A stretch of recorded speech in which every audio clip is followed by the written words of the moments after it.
শ্যামল গঙ্গোপাধ্যায় রচিত ছোটদের মজার গল্প সাধু কালাচাঁদ। আজকের গল্প জঙ্গল লাইনের নানা সাহেব, পর্ব 2। টিকিট লাগিবে, টিকিট বাহির করো, নহিলে ফাইন যাও, পান শিকার জরিমানা। এরকম সাহেব কখনো দেখেনি কালাচাঁদ। খানিক বাংলা, খানিক হিন্দি, আবার ইংরেজি ইংরেজি ভাব। অঘোর কালাচাঁদের অবস্থা দেখে এগিয়ে এলেন, গলা নিচু করে বললেন, আমাদের অল্প বয়সে এরা ছিলেন, অ্যাংলো ইন্ডিয়ান বলে। স্বাধীনতার পরে পড়ার দেখিনি। এদের অনেকেই পয়সা দিতে হতো। তারপর চেকারের দিকে তাকিয়ে বললেন, এই টাকাটা রাখুন, আমরা বাস থেকে নেমেই উঠেছি কিনা টিকিট কাটতে পারিনি। কাঁচা টাকাটা টোকা মেরে শূন্যে তুলেই লুফে নিল চেকার। সঙ্গে সঙ্গে রেলকোটের পাশ পকেটে পুরে বলল, চালিবে তো। অঘোরের সব গুলিয়ে যাচ্ছিল। চেকার তখন এগিয়ে গেছে। এতদিন পরে এমন চেকার কোত্থেকে উদয় হলো? এরা তো আর নেই। ট্রেনে দেখা যায় না, তাও তো 30 বছর হয়ে গেল। ওরা আগে ইঞ্জিনও চালাতো। সেই চাপদাড়ি এঁচড়ে পাকা লোকটা অবাক হয়ে জানতে চাইল, বাস? অঘোরের মুখে এসে গিয়েছিল, মোলোজা, কোথাকার নেকারে। কিন্তু চারদিকের ভাবগতিক দেখে সাবধান হয়ে গেল।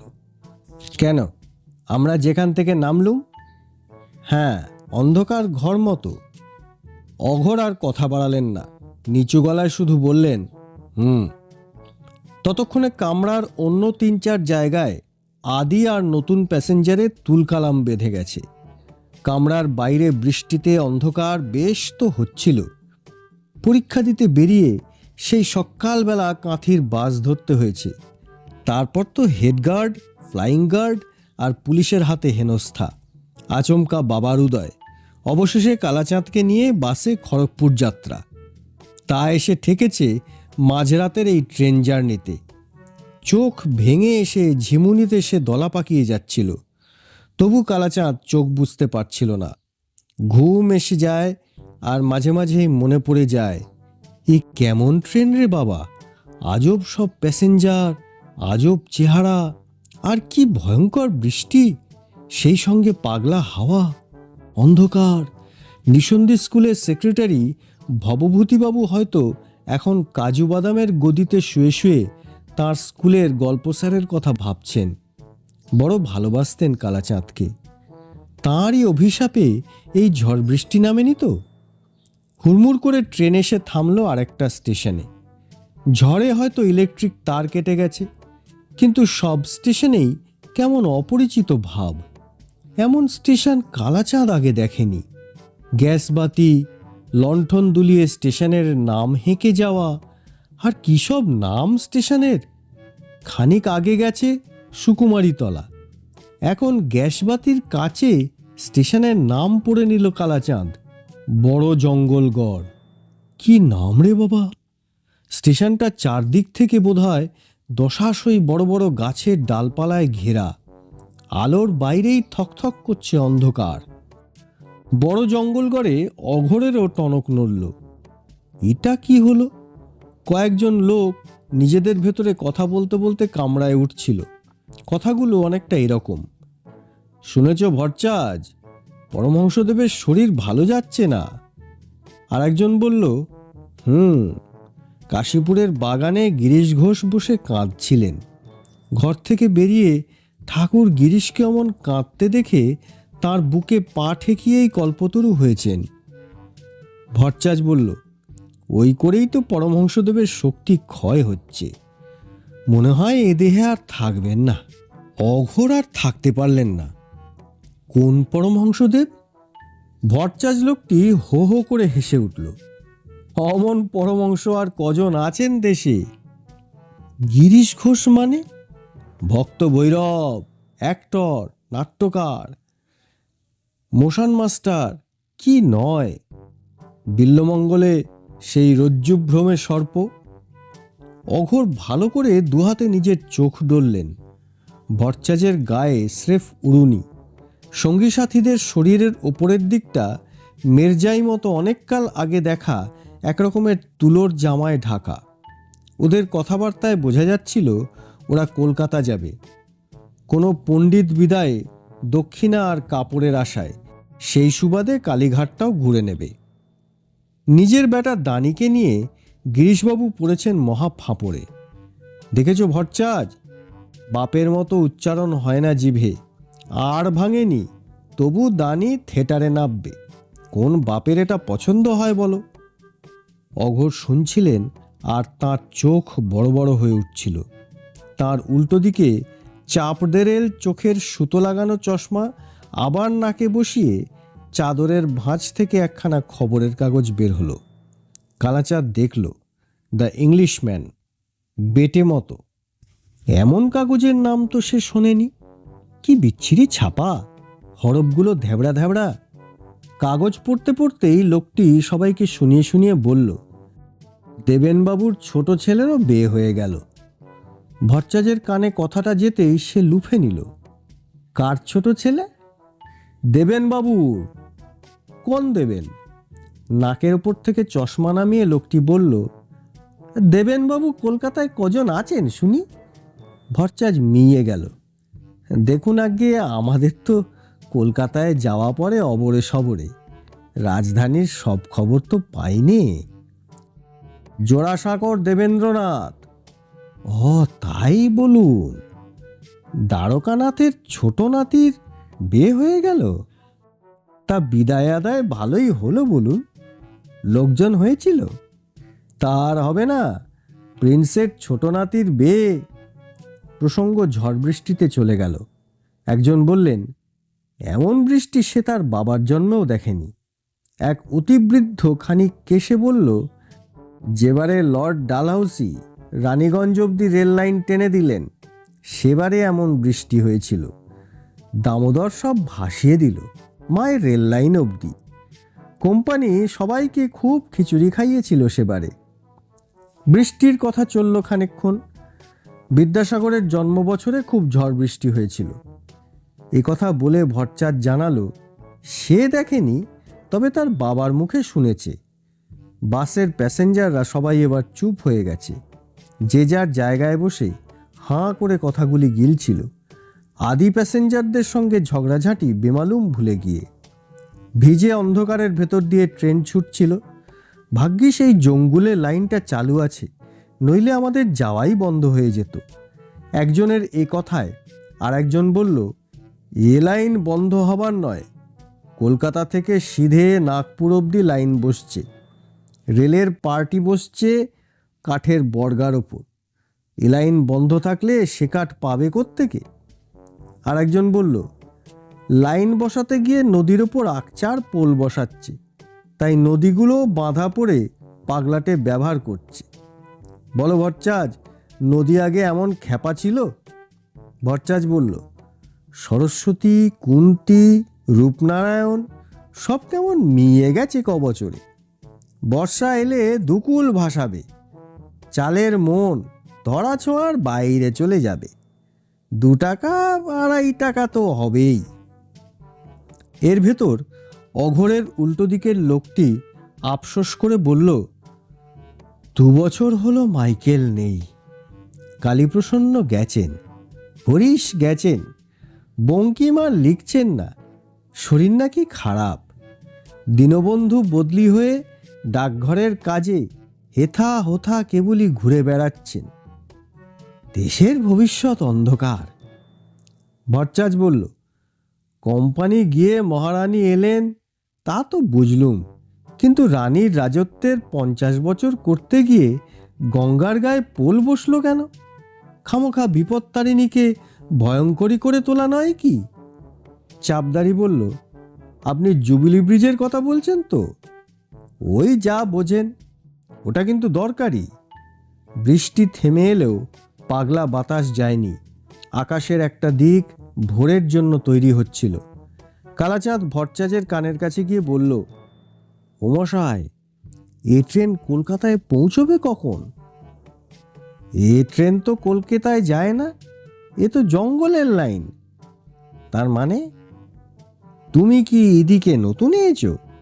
জানো না, রেলের পাটি বসানোর কাঠ জোগাড় করতে এই জঙ্গল সে জঙ্গল হয়ে গাড়ি গিয়ে ভদ্রেশ্বরে থামে। গঙ্গা দিয়ে রাজমহল ধুমঘাটের গাছ কেটে ভাসিয়ে আনা হয়, তারপর ভদ্রেশ্বরে চেরাই হয়ে সাইজ হয়ে সেই কাঠ এই লাইনে জায়গা মতো যায়।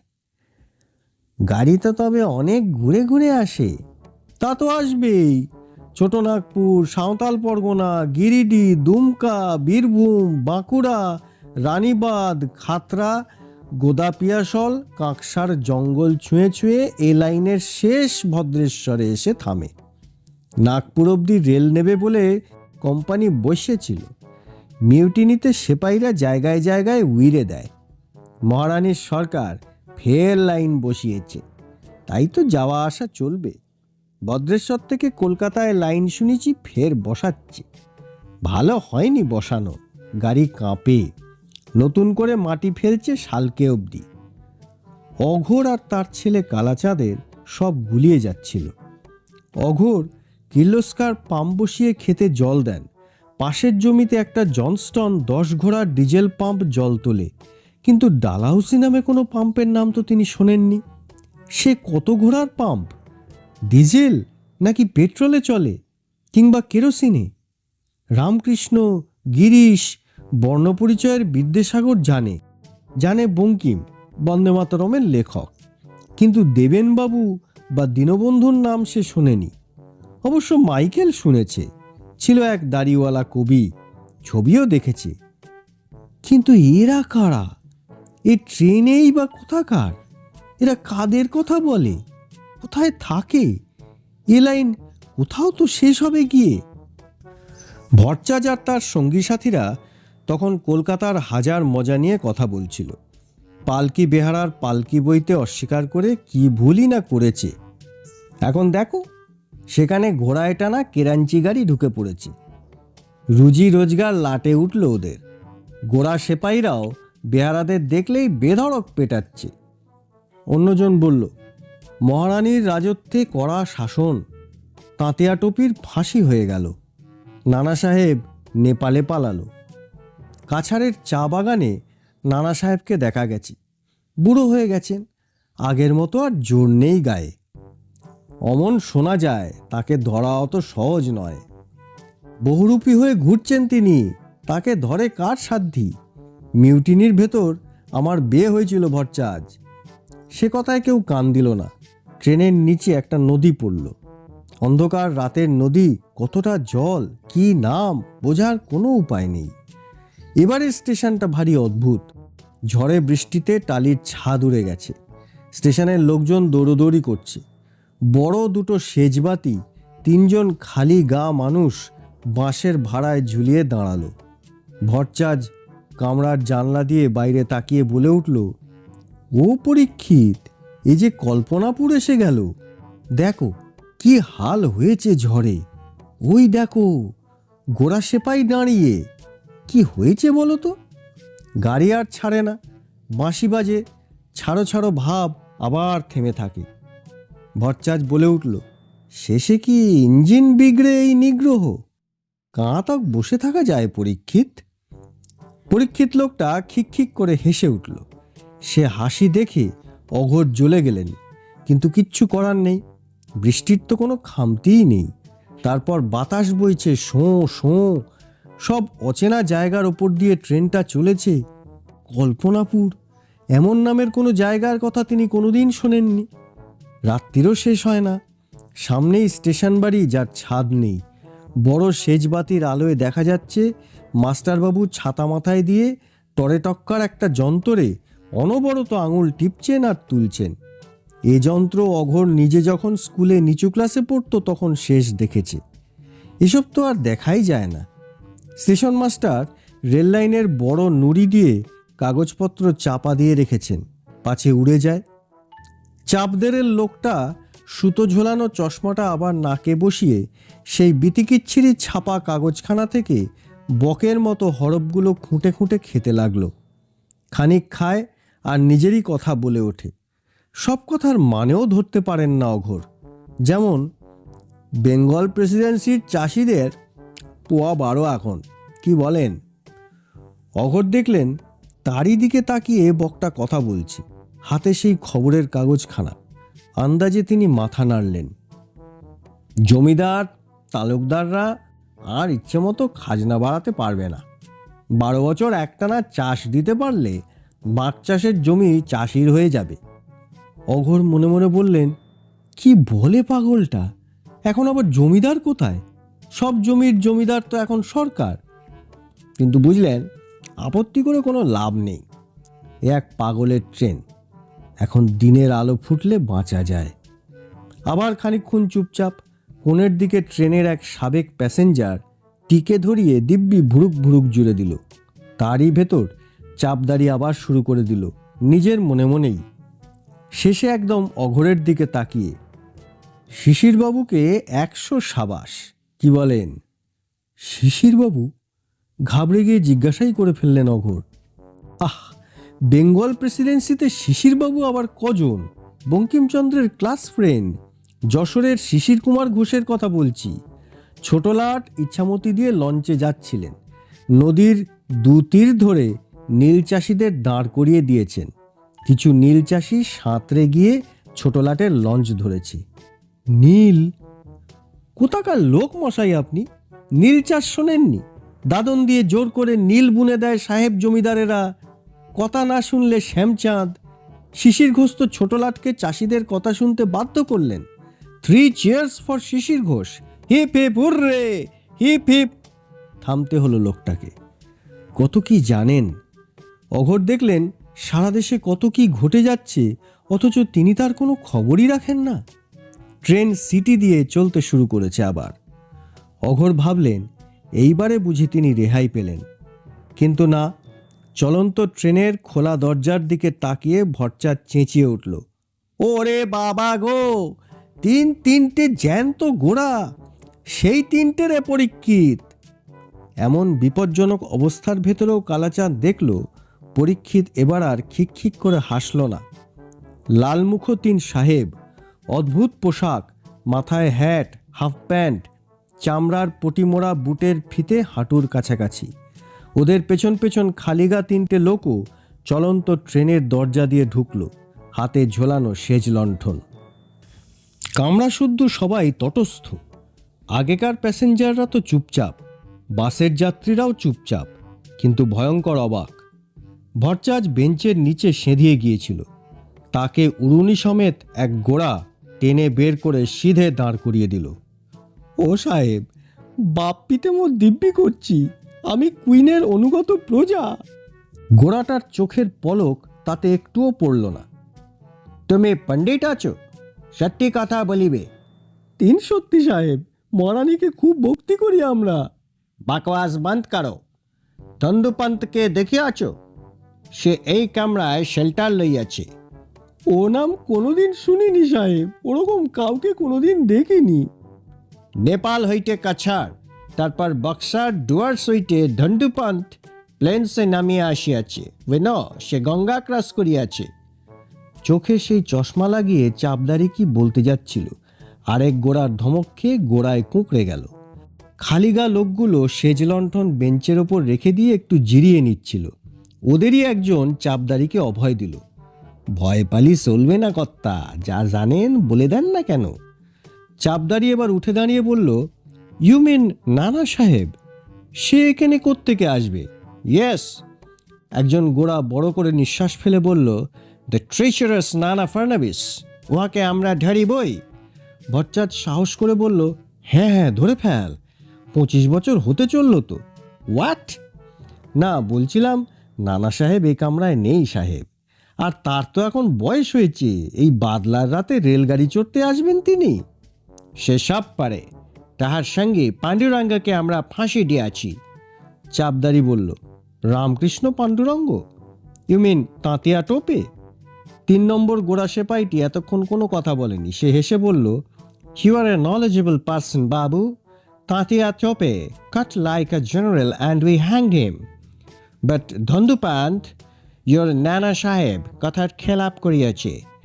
শেল্টার দিবার পর সে hundreds of English men, women and বেবিকে হত্যা করিয়াছে। We shall get him dead or alive. বিশ্বাসঘাতক এখন বেঙ্গল প্রেসিডেন্সিতে প্রবেশ করিয়াছে, আমরা জানি।